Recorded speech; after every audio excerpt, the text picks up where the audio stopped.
know when it's going to come to pass. I don't know when it's going to be exposed. But what God is doing is raking his people up to come to battle in the spirit for this nation.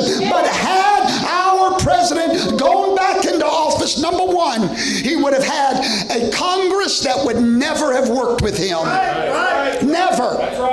He would have been a dead president. He would have accomplished nothing. God said, I didn't want him going in that way. But he said, the next time I'm going to send him with a House and a Senate to turn this darkness around that's invaded this nation. He cannot do it without the House and the Senate. I want every believer under the sound of my voice to claim the House of Representatives and the United States Senate and the White House to turn back the evil that's been unleashed upon this nation.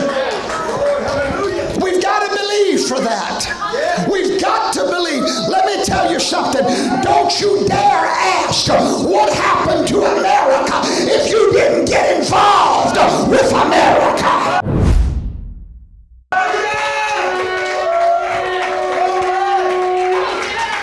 Bunch of low-down coward preachers, churches shut down all over the United States of America. Let me tell you something. If you didn't fight in the hard times, you have no business reaping in the good times. Some of us stood up.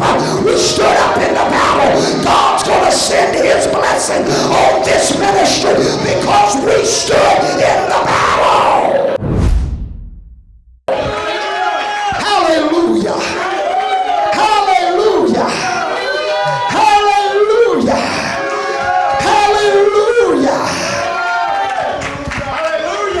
God said for those that were willing to suffer the affliction of shame for a moment.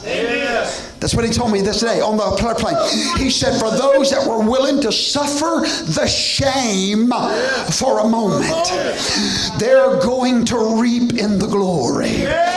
See, he said, were you willing to have a moment for me to finish the work? I just need a moment. He said, if you were willing to be ashamed because you stood for righteousness, when the battle is over, you're going to wear a crown. Victory is coming to America because of people like you that will not let go. You will not quit believing. Don't you ever stop fighting. This is our land. This is our land. This is our land. Not demons, not the darkness.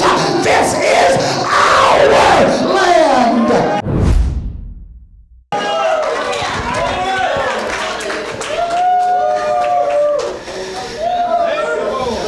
God spoke to me and said, he said, I'm going to give you the theme going forward. I said, okay, I'm listening. He said something very simple. He said, this is our land. I said, well, Lord, that's pretty simple. He said, it's nothing simple about it.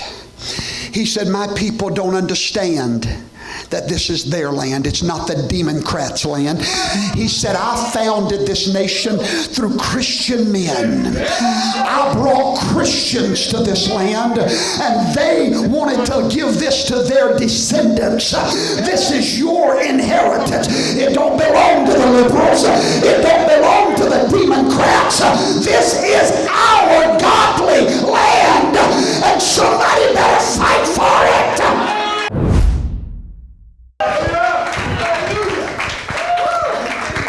Those people that came to this land was one of the tribes of Israel. Do you not understand that? Do you not understand this is the tribes of Israel's land? How dare we give it to Kamala Harris and her demonized, Google-eyed self? How dare we do it? You better fight for our land. This is our land. Somebody say it's our land. It was your forefathers that came here and traveled the sea to find this land. And when they found it, they dedicated it to the God of Israel. This is our land. It belongs to our children as an inheritance.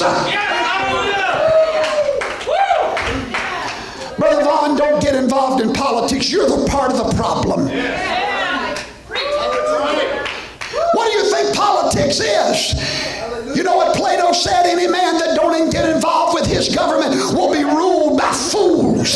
God is calling us to wake up. You know why people don't want to get involved in politics? They're lazy as a bug. They're lazy. They want to sit back and believe. Let me tell you something. God told the army of Israel, when you get through praying, pull out your sword and claim this land. Fight for this land.